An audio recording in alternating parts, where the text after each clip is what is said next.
சப்பாத்தி பூரிக்கு டேஸ்டான சென்னா மசாலா ஹோட்டல் ஸ்டைலில் எப்படி செய்யலான்னு சொல்லிட்டு பார்க்க போகிறோம். இந்த மாதிரி சாஃப்டான பூரி செஞ்சு நம்ம சென்னா மசாலா தொட்டு சாப்பிடும்போது ரொம்ப டேஸ்ட்டாக இருக்கும். பூரி செய்கிறது எப்படின்ற வீடியோ போட்டிருக்கேன், அதையும் செக் பண்ணி பாருங்கள். வாங்க எப்படி செய்யலான்னு சொல்லிட்டு பார்க்கலாம். ஒரு பாத்திரத்தில் நல்லெண்ணெய் ஊற்றி அதில் 2 பிரிஞ்சி இலை, ஒரு ஏலக்காய், 2 கிராம்பு போட்டு தாளிச்சிக்கலாம். வெங்காயத்தை நீல வாக்கில் நல்லா கட் பண்ணிக்கலாம். இப்போ 100 கிராம் சென்னா மசாலாவுக்கு 2 பல்லாரி வெங்காயம் எடுத்துக்கலாம்.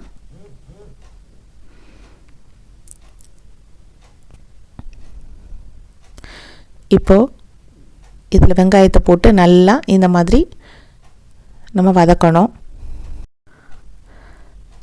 நல்லா வதக்கணும். அப்புறமா கொஞ்சமாக இஞ்சி பூண்டு பேஸ்ட் ஒரு 2 ஸ்பூன் போட்டுக்கலாம். இந்த மாதிரி நல்லா கிளறி விடணும். மீடியம் சைஸ் தக்காளி ஒரு 2 ரொம்ப பொடியாக நறுக்கணும். பொடியாக நறுக்கி இதோட இப்போ சேர்த்துருக்குறோம். இதையும் நல்லா நம்ம வதக்கிக்கலாம். அந்த வெங்காயம் தக்காளி தெரியவே கூடாது, அந்த அளவுக்கு நல்லா மசிச்சு நம்ம அதை நல்லா கிளறி விடணும். அதோட கொஞ்சமாக உப்பு சேர்த்துக்கலாம். இப்போ இதில் 1 ஸ்பூன் கரம் மசாலா, 2 ஸ்பூன் கொத்தமல்லி பவுடர், தேவைக்கு உங்களுக்கு காரம் வேணும் அப்படின்னா நீங்கள் கொஞ்சமாக வத்தல் பொடி சேர்த்துக்கலாம். நான் இதில் 1 ஸ்பூன் குழம்பு மிளகாய்த்தூள், நம்ம வீட்டுக்கு அரைச்சி வச்சுருப்போம் இல்லையா, எல்லா குழம்புக்கும் இந்த மசால் தான் போடுவோம். இந்த மசால் பவுடர் ஒரே 1 ஸ்பூன் மட்டும் சேர்த்துக்கங்க, ரொம்ப டேஸ்ட்டாக இருக்கும். வத்தல் பொடி ஒரு அரை ஸ்பூன் நம்ம தேவைக்கு சேர்த்துக்கலாம். உப்பு கொஞ்சம் சேர்த்துட்டு நல்லா கிளறி விடணும். இந்த மாதிரி நம்ம நல்லா வதக்கிக்கணும். அந்த தக்காளி தெரியவே கூடாது, அந்த அளவுக்கு வதக்கிக்கணும். சென்னா மசாலா நீங்கள் காலையில் செய்ய போகிறீங்கன்னா நைட்டு சென்னா ஊற வைங்க, நைட்டு செய்ய போகிறீங்கன்னா காலையில் ஊற வச்சு நல்லா வேக வச்சு ஒரு நல்ல தொட்டோன்னா அந்த சென்னா நமக்கு சாஃப்டாக இருக்கணும். அந்த அளவுக்கு வேக வச்சு எடுத்துக்கோங்க. அதில் இருக்கிற வேக வச்ச தண்ணியை தனியாக எடுத்து வச்சுக்கோங்க.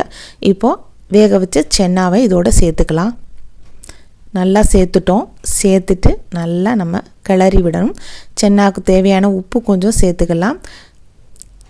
2 சில் தேங்காயோட 1/4 ஸ்பூன் ஜீரகம், 1/4 ஸ்பூன் பெருஞ்சீரகம், அதாவது சோம்பு, கசகசா 1/4 ஸ்பூன் போட்டு நல்லா அரைச்சி இதோடு சேர்த்து ஊற்றணும். இந்த மாதிரி கிளறி விட்டுட்டு ஒரு 10 நிமிஷம் கொதிக்க விட்டிங்கன்னா சுவையான சூப்பரான நமக்கு சென்னா மசாலா ஹோட்டல் ஸ்டைலியே நமக்கு ரெடி ஆகிடுச்சு. இதே மாதிரி செஞ்சிங்கன்னா ஹோட்டல் டேஸ்ட்டு அப்படியே இருக்கும். உங்களுக்கு இந்த வீடியோ பிடிச்சிருந்தது அப்படின்னா லைக் பண்ணுங்கள், ரொம்ப பிடிச்சிருந்தது அப்படின்னா உங்கள் ஃப்ரெண்ட்ஸுகளுக்கும் ஷேர் பண்ணுங்கள். மறக்காமல் ராஜி உலகத்தை சப்ஸ்கிரைப் பண்ணுங்கள்.